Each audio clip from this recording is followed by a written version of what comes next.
Thank you. So one day in late summer last year, I found myself driving around in circles in Berkeley. The streets were already packed with cars and people.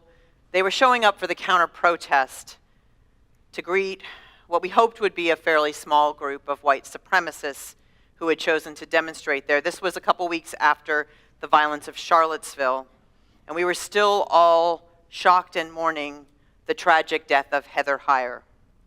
And I was lost, literally lost, trying to find the way, literally trying to find the way, which is the name of the Christian center in Berkeley where we were supposed to meet. And I was driving around and driving around. When I found the center, about 30 minutes after we were supposed to be there, it was okay because they were still finishing up services. I knew they would be gathering because they were going to move together after the protest, so I stuck around and found myself being herded onto a van in their hospitality, because I was a guest. I got a place on the van, which was lovely. As we inched our way across Berkeley, because the streets were now packed with more people and more cars, it became clear that most of my other fellow passengers in the van had never been in a protest of any kind before, and they were very scared. They were old and they were young. They were mostly of African descent. But one thing we all had in common is we were nervous about what would happen in the streets, because it was, as I said, just a few weeks after the violence in Charlottesville. One thing we knew was that we weren't getting anywhere fast. And finally, our driver said, "You know what? This is not working out. You're just going to all have to get out and walk from here." So we slid out of the door and came up and started walking. And it was okay, because I had my phone, so I called up the address we were supposed to gather at on my GPS, and we all began to walk. We walked, and as we did, I began to notice very soon that there was an increased police presence where we were, and that there was, in fact, some agitation going on just a short distance away from us. All of a sudden, the police were moving us very, very forcefully, and we were watching as it was very clear that there was an act of violence happening right across the street. A fight had broken out, and someone was being beaten.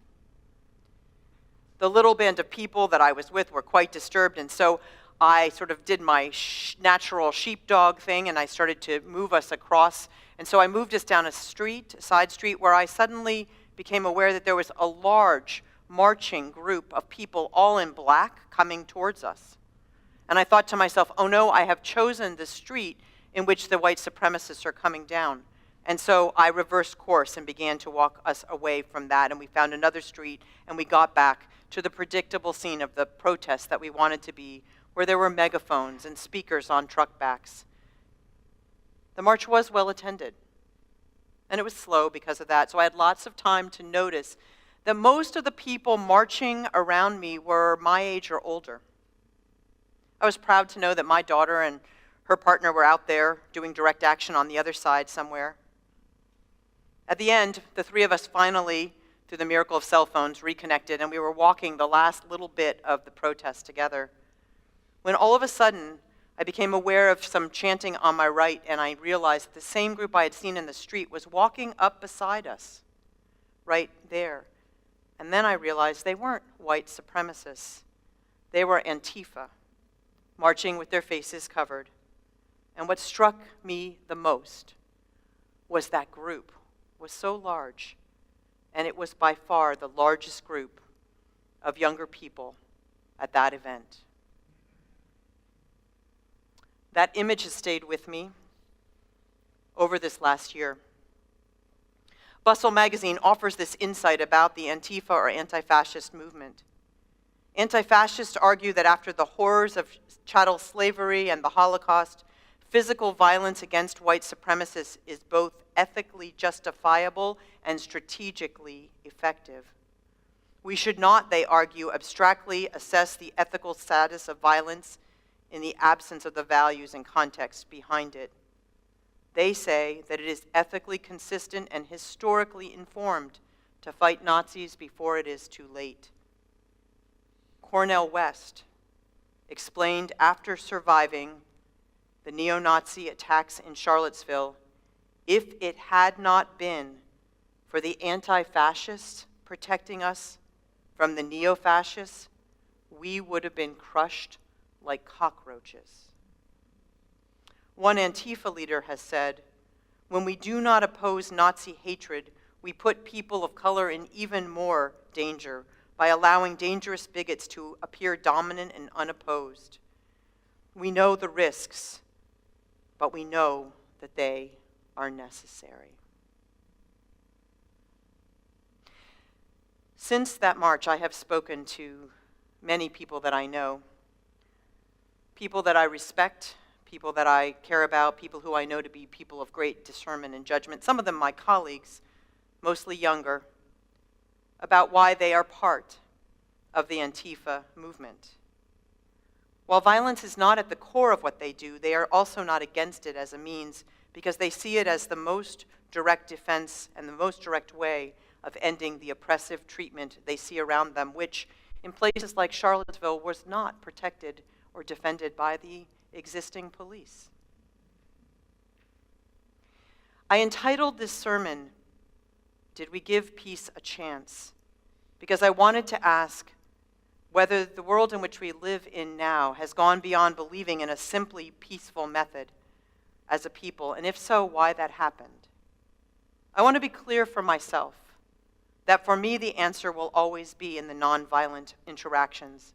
And yet I know now that for others that I respect and know to be thoughtful people, there are other alternatives. And I think it's important for us to know that and to wrestle with that on this weekend when we just celebrated the International Day of Peace. The peace movement as it came of age in the 1960s was for some, including the people that we honored here this morning, an engaged movement. People made specific commitments. Andy Balso chose to leave his job as a teacher to dedicate his life to action on behalf of peace, and many, many others in this congregation joined him in those times. People decided to actively resist enlistment, or they may have put themselves in the lines in protests, which in those days were more noticed than they are today, and in some ways more socially dangerous. And yet, in the intervening years, what I would argue is that our commitment collectively to peace is becoming more anemic. We are more likely in these intervening decades to see a peace sign on a t-shirt or a sweatshirt, or dangling from cheap plastic earrings made in some sweatshop overseas, than we are to truly see people putting their lives on the line to defend those who need to be defended against violence in our society.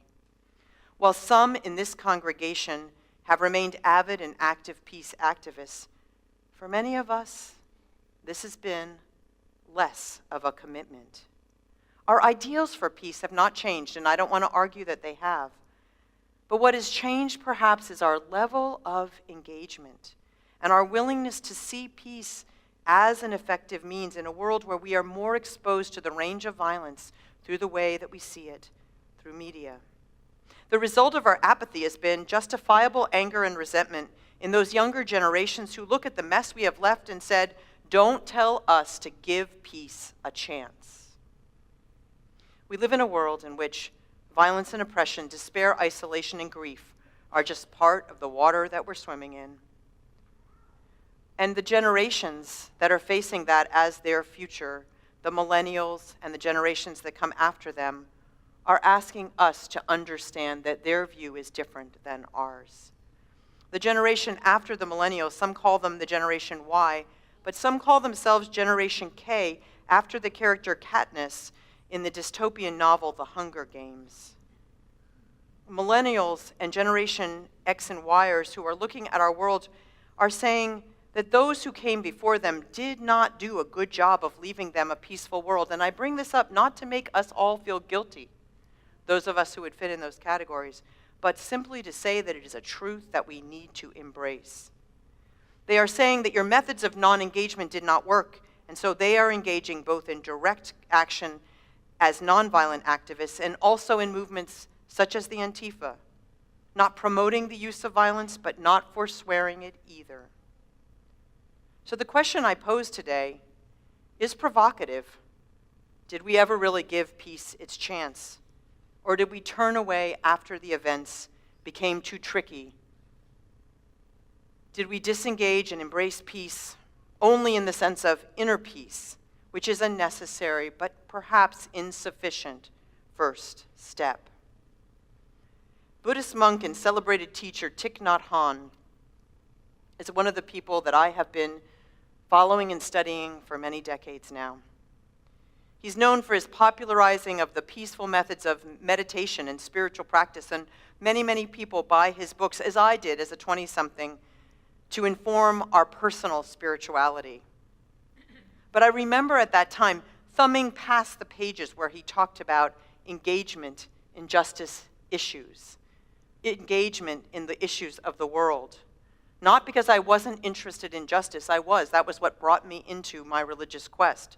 But because I couldn't connect the idea of being peaceful and meditative with the issues in the world around me. His teachings come out of his direct experience, trying to find truth and a way of being ethically in war-torn Vietnam. And you hear his words differently when you realize that he wrote them out of living with the full effects of that violent place. Breathing in, I calm my body. Breathing out, I smile. Dwelling in the present moment, I know this is a wonderful moment. It sounds different to know the context, doesn't it? Thich Nhat Hanh was nominated for the Nobel Peace Prize. He's a worldwide leader for what he calls engaged Buddhism.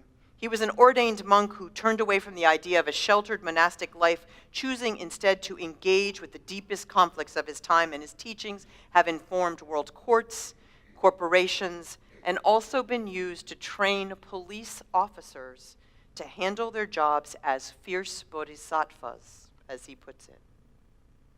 This great teacher says that we can't achieve personal growth without engaging in the messiness of the world. And this is what he says: it's like growing lotus flowers. You cannot grow lotus flowers on marble. You have to grow them in the mud. Without mud, you cannot have a lotus flower. Without suffering, you have no way in order to learn how to be understanding and compassionate. He says, I would not want to go to a place where there is no suffering. I would not like to send my children to a place where there is no suffering, because in such a place, they would have no way to learn how to be understanding and compassionate. And the kingdom of God is a place, I believe, where there is understanding and compassion, and therefore suffering should exist. How many of us as parents in the subsequent generations since the time of the peace movement have tried to create worlds in which our children do not have to see suffering, do not have to feel pain? How many of us have argued that spiritual practice is the either on the either-or dichotomy?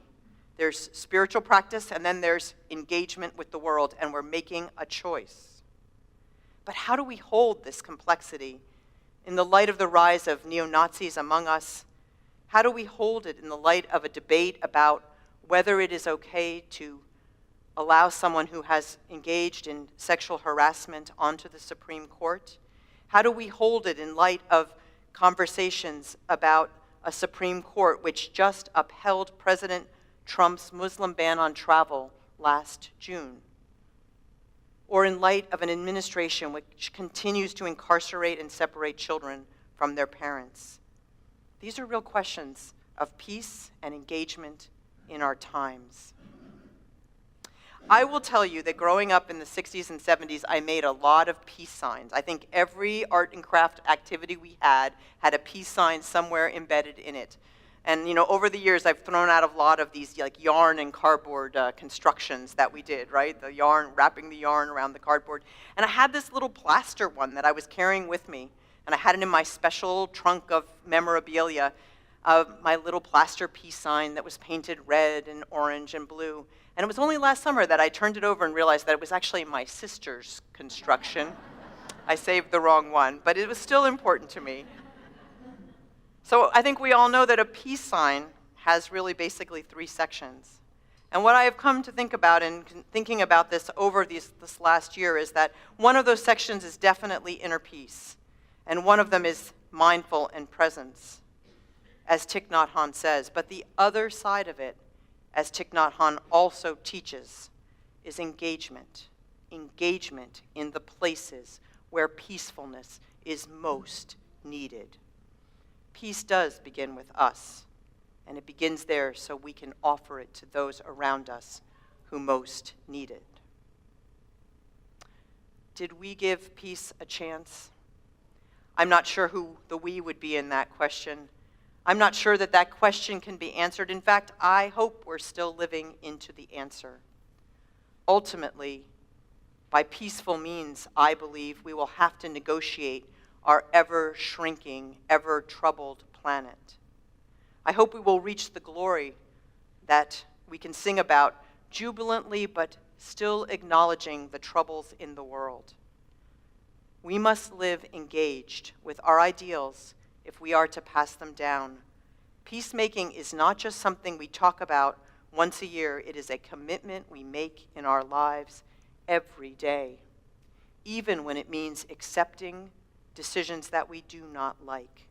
It is a commitment to face and engage the real issues of our times in this one and precious world, which is the one that we pass down to our children and our grandchildren and our great-grandchildren and their children and theirs. I want to close today with these words from Robert Frost. The woods are lovely, dark and deep, but I have promises to keep, and miles to go before I sleep, and miles to go before I sleep. Let us stay woke.